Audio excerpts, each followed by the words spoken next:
Look, money is incredibly stressful. Did you know that over 60% of adults report feeling anxious about their finances on a daily basis? It's consistently one of the biggest sources of stress in our modern world.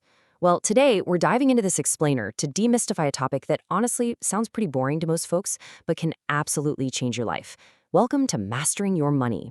Now, I know, just hearing the word budget makes a lot of us want to run for the hills or at least take a very long nap. But we're going to break this down simply.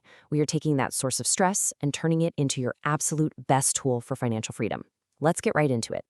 If you have ever gotten to the end of the month, opened up your banking app, and felt your stomach just completely drop because the balance staring back at you was way lower than expected, yeah, this explainer is built specifically for you.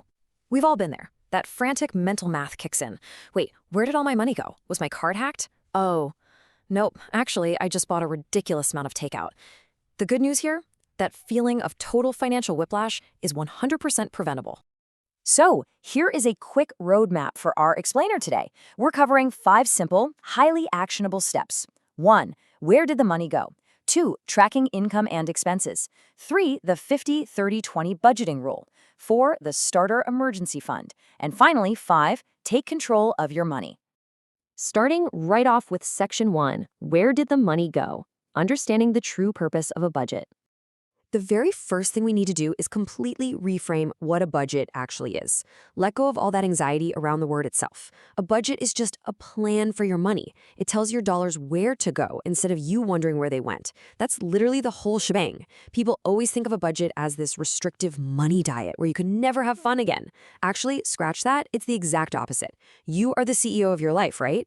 Your money is just your workforce. You are simply giving them clear instructions. There's no magic, no complicated math involved. When you tell your money what to do, you'll eliminate all that guesswork and that awful end-of-the-month surprise. Moving right along to Section 2, Tracking Income and Expenses. This is all about building your financial foundation. Look, you can't make a plan if you don't even know what you're working with. So first things first, calculate your starting point. Add up everything coming in. That means your regular paycheck, any side hustles, that old jacket you sold online, all of it. Then compare it to what's going out over a full month. This is the sneaky part. We always remember the big rent check, but we totally forget about those 4 different streaming services we barely watch, or the daily coffee runs that secretly add up to hundreds of bucks a year. Grab a physical notebook, an Excel spreadsheet, or an app on your phone, whatever works for your brain, and just track it. It might feel a little scary at first to see it all laid out, but I promise it's an absolutely necessary step. Now, here is a massive mindset shift for you. The goal here is awareness, not judgment.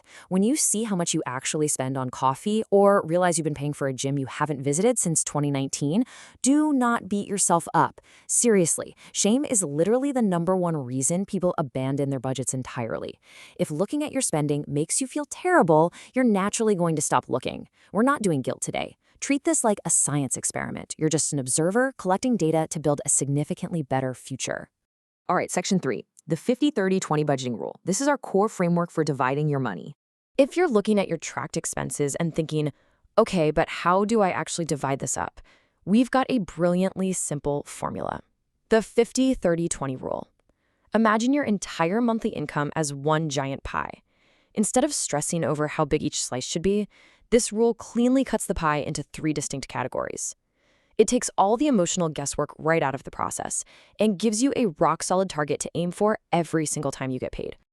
So, here is how that pie actually slices up. 50% goes to your absolute needs: rent, utility bills, groceries, getting to work. 30% is for your wants: dining out, hobbies, the fun stuff that makes life enjoyable. And 20% goes straight to savings or paying down debt. Now, reality check.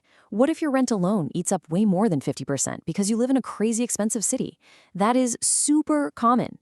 Do not get discouraged if your numbers don't perfectly match this setup on day one. It's a fantastic baseline and a goal to strive for, but you should absolutely feel free to adjust it to fit your real life. Maybe right now you're at 60-20-20. The crucial part is that you are actively choosing those percentages. Which brings us to Section 4, the starter emergency fund, creating your financial safety net. Listen, before you do literally anything else with that 20% savings slice we just talked about, you need a foundation. Right out of the gate, your absolute first priority is saving $500 to $1,000 for a starter emergency fund. Do this before aggressively paying down high-interest debt, before investing in the stock market, before anything. You just need this cash sitting in a basic savings account, readily accessible, just waiting there in case of an emergency. Why that specific amount? Because it acts as your buffer. Imagine it's a rainy Tuesday. You're driving to work and pop, you hear that awful sound of a flat tire. Or you wake up with a horrible toothache that requires an out-of-pocket dental bill. Without savings, you're reaching for a high-interest credit card and sliding right back into a cycle of debt. But with a starter emergency fund, that buffer absorbs the shock. It literally transforms a full-blown financial crisis into just a minor, annoying Tuesday. It protects your brand new budget from the absolute certainty that life is gonna throw you a curveball. Finally, Section 5. Take control of your money. Let's talk about how to review, adjust, and empower yourself. So, how do we keep this going without burning out? First, remember that budgets are not set in stone. They are living, breathing documents that should change as your life changes. It is completely normal to spend more in certain categories depending on the months. December might require a massive wants category for holiday gifts and travel, while January becomes a strict needs month to recover and reset. That's just life. Simply review your budget every month, proactively adjust it for what's coming up, and above all else, just stay honest with yourself about your spending. Ultimately, budgeting is not about restriction. It's about giving yourself control. Think about breaking the chains of living paycheck to paycheck and finally grabbing the steering wheel of your financial life. Once you know exactly where your cash is flowing, you stop feeling trapped and start making your money work for you, not the other way around.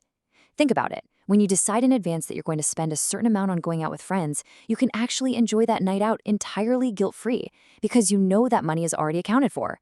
It's an incredibly empowering feeling. Now that you've got the tools to give your dollars clear, effective directions, I want to leave you with one final question to kickstart your near financial journey right now. What will you tell your dollars to do today? Remember, perfection is the absolute enemy of progress when it comes to personal finance. You do not need a flawless, color-coded spreadsheet to win at this. You just need to begin. Pick up a pen, open a spreadsheet, or download an app today. Take that first step. Thank you so much for joining me for this explainer, and until next time, happy planning.